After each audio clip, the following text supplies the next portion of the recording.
नमस्कार, welcome to my channel cooking with Renu वाला। आपका अपने चैनल में बहुत बहुत स्वागत है। और सब मेरे व्यूअर्स का जो हमारी वीडियोस को बहुत ध्यान से देखती हैं, कमेंट भेजती हैं और पसंद करती हैं, अपना कीमती समय देती हैं वीडियो देखने के लिए, उन सभी का बहुत बहुत धन्यवाद, शुक्रिया, थैंक्स। तो आज हम जो भी चीज़ें आगे पहले बनाते हैं उनको आगे बढ़ाते हुए आज हम बनाने जा रहे हैं एप्पल का जैम। क्योंकि एप्पल का समय है, सर्दियों का सीजन है, खूब भरपूर मात्रा में सेब आ रहे हैं जो कि सेहत के लिए बहुत हेल्दी समझे जाते हैं। सेब कैल्शियम आयरन का भंडार है। तो जो सेब है इसमें एंटीऑक्सीडेंट्स बहुत रहते हैं। कैल्शियम जो हमारी आंतों के लिए, दांतों के लिए, दिमाग के लिए बहुत अच्छा है। हड्डियों को बहुत मजबूत करता है। और आयरन जो जिनमें रक्त की कमी रहती है, खून की कमी रहती है, अनिमिक होते हैं, उनके लिए भी सेब एक वरदान है प्रकृति का। तो जब से सीजन रहता है सर्दियों का तब तो हम भरपूर मात्रा में सेब का सेवन कर ही लेते हैं, परंतु जब सीजन नहीं होता तो तब क्या करें। अब तो सर्दी है, हम ले ही लेंगे फ्रेश एप्पल्स। तो अब हम इसे स्टोर कैसे करके रख सकते हैं। पहले पिछली सर्दियों में मैंने सेब का मुरब्बा भी बताया था, सेब का पाक भी बताया था। जैसे कि नवरात्रे आ रहे हैं, खोया डालकर हम गाजर पाक बनाते हैं, ऐसे मैंने सेब का हलवा से गाजर का जैसे हलवा बनाते हैं वो भी सिखाया था। तो सेब का मुरब्बा भी आप मेरी वीडियो देख सकते हैं, सेब का हलवा भी देख सकते हैं। सेब की मैंने खीर भी सिखाई थी जो कि बेहद लाजवाब बनती है, रबड़ी की तरह, और जिसे हम गर्मियों में ठंडी ठंडी भी सर्व कर सकते हैं। तो उसी श्रृंखला को, कड़ी को, हम सफ़र को आगे बढ़ाते हुए आज बनाने जा रहे हैं सेब का जैम, जो बच्चों को बहुत पसंद आता है। तो सेब का जैम कैसे बनाएं। ये मैंने आधा किलो से थोड़े ज़्यादा एप्पल लिए हैं, क्योंकि छिलका भी उतारेंगे, बीज भी निकाल लेंगे, तो फिर बाद में हम इसका वेट कर लेंगे कि कितने ही बाहर के ये एप्पल रह गए। तो ये मैंने देखिए रेड एप्पल लिए हैं। जब भी आप सेब बनाएं, डिलीशियस किस्म की जो सेब की मीठी वैरायटी रहती हैं, कश्मीरी, शिमला एप्पल, वही अच्छी वैरायटी का सेब प्रयोग में लाएं। तो आज मुरब्बे के लिए भी आपको मीठी वैरायटी लेनी चाहिए और जैम के लिए भी। तो सबसे पहले हम क्या करेंगे कि इन सेबों को मैंने अच्छी तरह धो के मसल के साफ करके रख लिया है, ताकि इसके ऊपर जो पेस्टिसाइड, इंसेक्टिसाइड वगैरह का छिड़काव होता है उसके दुष्प्रभाव निकल जाए। अब इसका हम छिलका उतार लेंगे। छिलका बहुत पौष्टिक होता है, परंतु जैम बनाने के लिए हमारी मजबूरी है कि हमें उतारना पड़ेगा। परंतु आप छिलके को फेंकिए मत। इससे आप चटनी में, जब भी चटनी बनाएं उसमें प्रयोग कर लें। चटनी बनाते समय एप्पल के छिलके को आप प्रयोग में ला सकते हैं। तो इस प्रकार से हम सभी एप्पल्स को छील लेंगे और इसके जो बीज वगैरह रहते हैं उसे निकालकर इसके छोटे छोटे पीस कर लेंगे। हमने सभी सेबों को छिलका उतार लिया है और हम इसका बीज का हार्ड भाग है जो वो निकाल रहे हैं, बीज वगैरह। और फिर हम इसका वेट कर लेंगे कि ये कितना भार इसका बाकी रह गया है, क्योंकि जो चीनी है हमने इसके भार के मुताबिक ही डालनी होती है।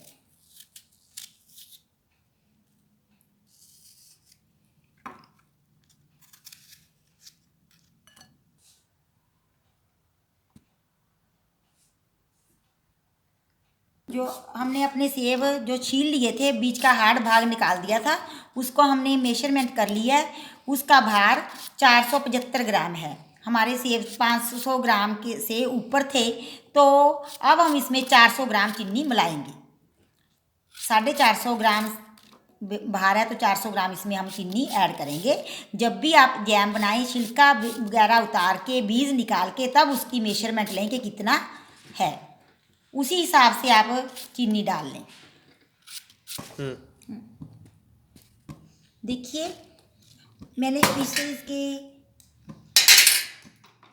एप्पल के छोटे छोटे पीस कर लिए हैं ताकि ये आसानी से सॉफ्ट हो जाएं। अब हम इसे सॉफ्ट होने तक पकाएंगे। तो हम इसमें क्या करेंगे, थोड़ा सा पानी, 1/4 कप के लगभग थोड़ा सा पानी मैंने इसमें ऐड कर दिया है, जो 1/4 कप के बराबर है। और इसे हम ढककर सॉफ्ट होने तक पकाएंगे। अब हम इसे ढककर पकाएंगे सॉफ्ट होने तक।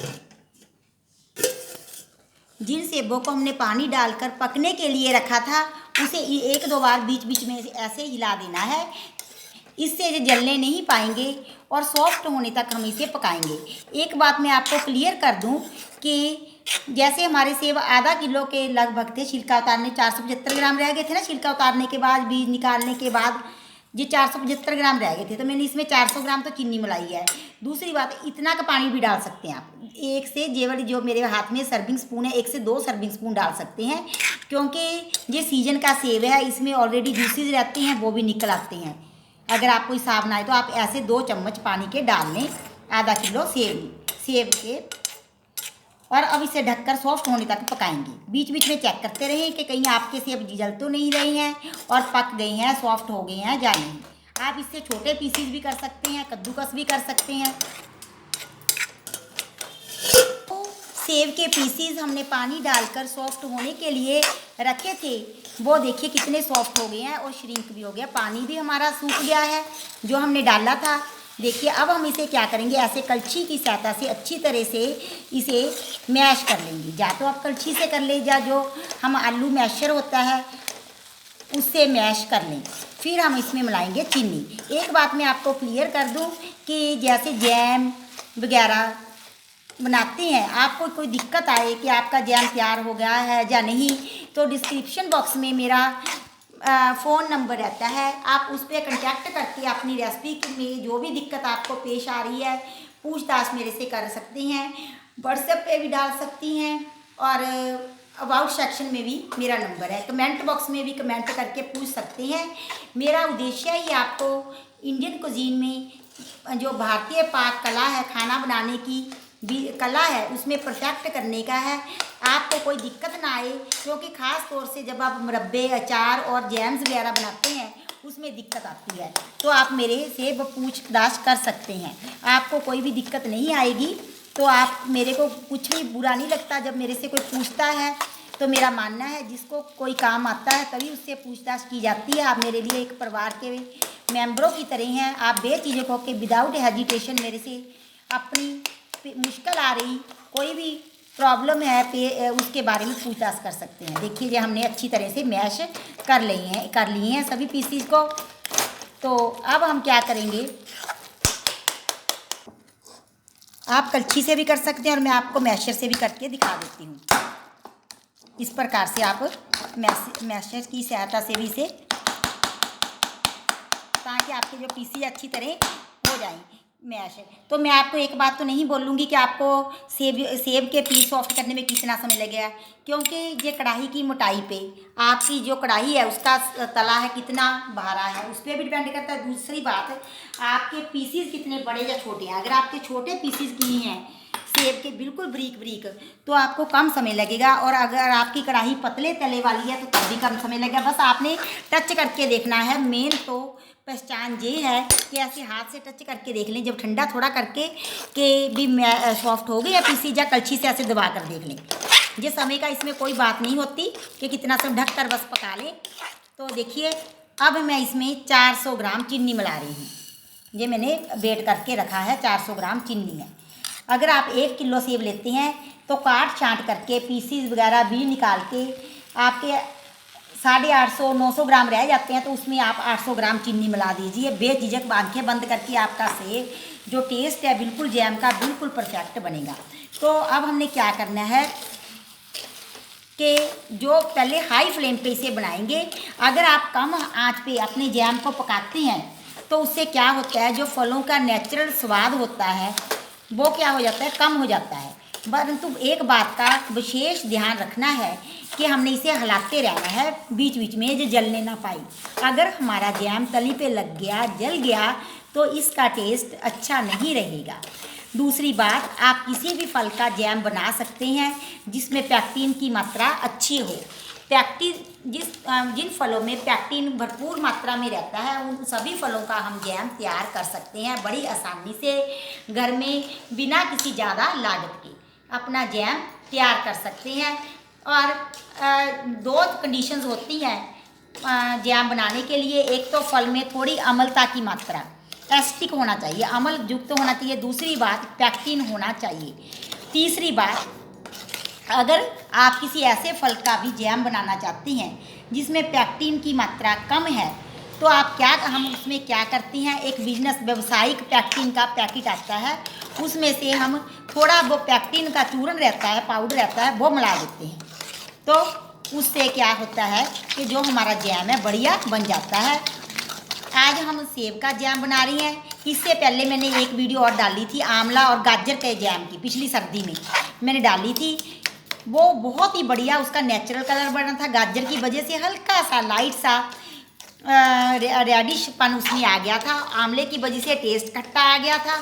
तो इतना लाजवाब बना था। जब मैंने वो वीडियो डाली तो उसके बाद जो मेरे लोकल के कस्टमर थे उन्होंने बहुत मेरे से बनवा कर भी ले गए, और जो मैंने खुद तैयार किया था मेरा बहुत सेल हुआ था, लोगों ने बहुत पसंद किया था। जब हमारी चीनी घुल जाएगी तो हम इसमें 3 ग्राम सिट्रिक एसिड ऐड करेंगे। अगर आपके पास 3 ग्राम तोलने का कोई प्रबंध नहीं है कि कैसे मेजरमेंट करें, तो आप ½ टीस्पून इसमें सिट्रिक एसिड डाल दें। पहले अब हमारी चीनी घुली नहीं है, जब घुल जाएगी तो हम सिट्रिक एसिड ऐड करेंगे। हमारी जो चीनी है वो घुल गई है, जो हमने डाली थी। अब हम इसमें मिला रहे हैं सिट्रिक एसिड। इसमें मैंने 3 ग्राम मिलाया है। और एक बात और, आप सभी फलों का जिनमें पैक्टिन रहता है जैम बना सकते हैं, जैसे कि अनानास, अमरूद, केला, आम, कच्चा पपीता, इन सभी चीज़ों का आप जैम बना सकते हैं। मैंने आंवला गाजर का, जैसे मैंने आंवले और गाजर का मैंने पहले भी बताया था कि मिक्स जैम बनाकर दिखाया था, जो सेहत की दृष्टि से बहुत इम्पोर्टेंट है। आंवले में विटामिन सी रहता है और गाजर में ए रहता है। आप मेरी वो वीडियो निकाल कर ज़रूर देखिए और बनाइए भी ज़रूर। दोनों चीज़ें सर्दी में भरपूर रहती है। उसका लिंक मैं डिस्क्रिप्शन बॉक्स में दे दूँगी, आंवला और गाजर जैम का। वो बहुत टेस्टी बनेगा, बच्चों के लिए लाजवाब होगा। तो उसका लिंक मैं इसे ही डिस्क्रिप्शन बॉक्स में दूंगी। तो अब हम इसे पकाएंगे, और हमारा जैम पक गया है या नहीं पक गया, इसकी पहचान क्या होगी। तो इसकी पहचान यह रहेगी, 3 तरह की पहचान मैं आपको बताऊंगी। एक तो जो हमारी चाशनी है वो 3 तार की बन जाती है। अगर तार वगैरह की पहचान ना हो तो दूसरी बात, जो जब जैम पक जाएगा तो वह कढ़ाई की तली को छोड़ना शुरू कर जाएगा। तीसरी बात, जब हम अपने जैम को गिरा कर देखेंगे ऊपर से, जब तैयार हो गया तो मैं आपको बताऊंगी कि कैसे गिरा कर देखना होता है। एक बात मैं आपको और बताना चाहती हूँ कि आप जब जैम में अगर कलर मिलाना चाहे तो कलर भी मिला सकते हैं। फूड कलर आते हैं, इसमें आप येलो कलर थोड़ा सा 1-2 चुटकी या अपनी जैम की क्वांटिटी के मुताबिक डाल सकते हैं, तो उससे इसका कलर आ जाएगा बड़ा अट्रैक्टिव। परंतु मैं नेचुरल ही रखूँगी, क्योंकि मैं जहाँ तक हो कलर्स को अवॉइड ही करती हूँ। जिस किसी चीज़ में ज़रूरी हो उसमें ही डालती हूँ। तो अब पहचान क्या है, मैंने बताया था कि एक तो देखिए ये पैंदे को छोड़ना शुरू कर देगा। दूसरी पहचान ये है, देखिए जब हम गिरा रहे हैं तो एकदम से नहीं गिरा, धक्के से गिरा है ऐसे। तीसरी बात क्या होती है, जैसे मैंने चम्मच को साफ़ कर लिया, पिछली साइड बिल्कुल साफ़ है। जब मैं गिराऊंगी इसे नीचे तो एक चादर सी पिछली साइड पे बन जाएगी, अभी जैसे एक चादर सी रहती है। तो ये पहचान है जैम की। अगर जैम ज़्यादा पक जाएगा, गाढ़ा हो जाएगा, तो ये इसमें जो चीनी है वो क्रिस्टलाइज हो जाएगी, बरक जाएगी। जिसे हम पंजाबी में, हमारे नॉर्थ में बोलते चीनी बरक गई। देखिए जी बिल्कुल तैयार है। तो अब हम इसे बंद कर देंगे गैस का बर्नर। तो इसके प्रिकॉशंस क्या लेने होते हैं, हमने प्लेट टेस्ट भी होता है, जैसे मैं प्लेट में डालती हूँ। अब हम इसे ऐसे करेंगे, देखिए ये गिर नहीं रहा है, वहाँ ही रुक गया है, इस एकदम से नीचे नहीं आ रहा है ये। तो ये इट मीन्स हमारा जैम तैयार है। इसे प्लेट टेस्ट बोलते हैं। ये थोड़ा बाद में भी ठीक हो जाता है। अब जो हमारी कढ़ाई है गर्म है, तो हम इसे इस प्रकार से हिलाते रहेंगे। इसे हमने स्टोर कैसे करना होता है, ये बात मैं आपको क्लियर बताना चाहती हूँ कि कैसे स्टोर करना है। आप किसी भी कांच के चौड़े मुंह वाली बोतल्स में इसे भरकर रखना होता है। जो बोतल जो है हमारी स्टरलाइज होनी चाहिए। इस प्रकार से गर्म पानी से, डिटर्जेंट से अच्छी प्रकार आप उबलते उबलते पानी से इसे स्टरलाइज कर ले। चौड़े मुंह वाली जो जैम की ही मेरे पास शीशी है।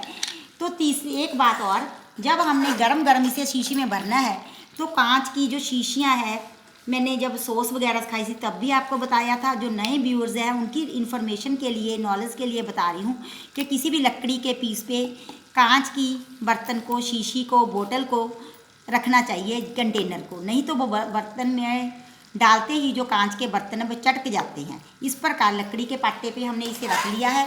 और गरम गरम इसलिए हम इसमें डालते हैं कि जो हाथ वगैरह में एक दो जर्म लगे भी हो सकते हैं, वो भी गरम गरम डालने से साथ ही साथ डिस्ट्रॉय हो जाए और बिल्कुल हमारा जो जैम, अचार, चटनी है उसका बिल्कुल भी जीरो से माइनस तक भी, जो जीरो के नीचे का पॉइंट है वहाँ तक भी कोई ख़राब होने का स्कोप ना बचे। इसलिए हम सभी चीज़ों को गरम गरम ही स्टोर करते हैं, जो भी अचार, चटनी होती है। परंतु उसे एक बात और, बंद नहीं करते। जब स्टोर इसमें डाल तो लेते हैं, परंतु उसे ऐसा नहीं कि साथ ही साथ गरम गरम को बंद कर दे, फिर तो आपकी चीज़ें खराब हो जाएगी। मैं क्या करूँगी, इसे भर लूँगी।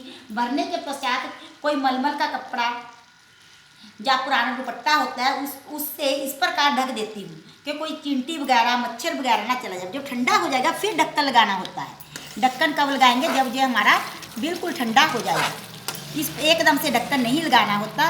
अब हम इसे गरम गरम ही अपनी कंटेनर में भरेंगे। फिर मैं आपको दिखाऊंगी कि किस प्रकार से हमने ब्रेड पे इसे स्प्रेड करके सर्व करना होता है। जो देखिए कितना बढ़िया हमारा जैम बनकर तैयार हुआ है। खाने में भी बहुत लाजवाब बना है, कलर में भी बहुत अट्रैक्टिव है। हम एक दो बार और इसे ऐसे कर लेते हैं। इसका कारण क्या है कि जो हमारा कढ़ाई गर्म है उसमें चीनी वगैरह हमारी, देखिए हमारी एक बोतल पूरी जैम वाली भर गई है और दूसरा मैं कटोरी में निकाल रही हूँ। और जो भी हम चीज़ें बनाते हैं, एक बात मैं और आपको क्लियर करना चाहती हूँ कि मेरे पास बहुत से हमारे व्यूअर्स के फ़ोन आते हैं जो लोकल के हैं कि आप मैम रोज़ इतनी इतनी चीज़ें बनाते हो, क्या करते हो, क्या हमें सेल कर सकते हो? जी हाँ, तो मैं जो भी चीज़ें बनाती हूँ आप मेरे से परचेज भी कर सकते हैं और अपना सामान देकर बनवा भी सकते हैं। हमारे पास लेबर के लिए लड़कियां रखी हुई हैं, हम ऑर्डर पे भी बना के सप्लाई करते हैं। तो जैसे जैम बनाया है, अगर कोई लेना चाहे तो हमसे परचेज भी कर सकता है, क्योंकि हमारे घर में तो डेली कुछ ना कुछ बनता ही रहता है। बहुत सी लोगों की यही पूछते हैं, पूछताछ करते हैं कि हम कैसे परचेज़ करें। तो अब देखिए हमने एप्पल जैम बनाकर बिल्कुल रेडी कर लिया है। जो खाने के लिए रेडी है। आप भी मेरे को फॉलो करते हुए इस प्रकार से एप्पल जैम बनाएं। अपने परिवार के मेंबरों के लिए, रिश्तेदारों के लिए साफ़ सुथरा घर का बना हुआ है। घर में बहुत ही अच्छा भी बनता है, साफ़ सुथरा भी बनता है, आसानी से बन जाता है और कीमत भी लो पड़ती है। तो अब मैं इसे सर्व करने का तरीका बताती हूँ। किसी भी नाइफ़ पे ऐसे लगाएं।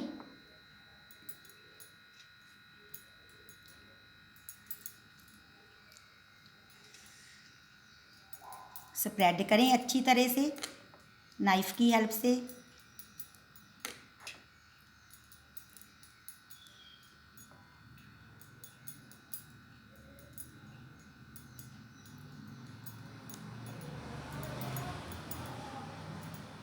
देखिए दूसरी स्लाइस को ऊपर रखें, कवर करें और बच्चों को खाने के लिए ताज़ा ताज़ा बिल्कुल एकदम से साफ़ सुथरा सैंडविच विद जैम सर्व करें। देखिए कितना अच्छा हमारा सैंडविच बनकर रेडी है। जैम सैंडविच हमारा जैम बनकर बिल्कुल रेडी है। अब इसे हम थोड़े से किसी हंकी वगैरह से ढक देंगे। जब ठंडा हो जाएगा बिल्कुल, तो हम इसका ढक्कन लगाकर फ्रिज में स्टोर कर सकते हैं और बाहर भी रख सकते हैं।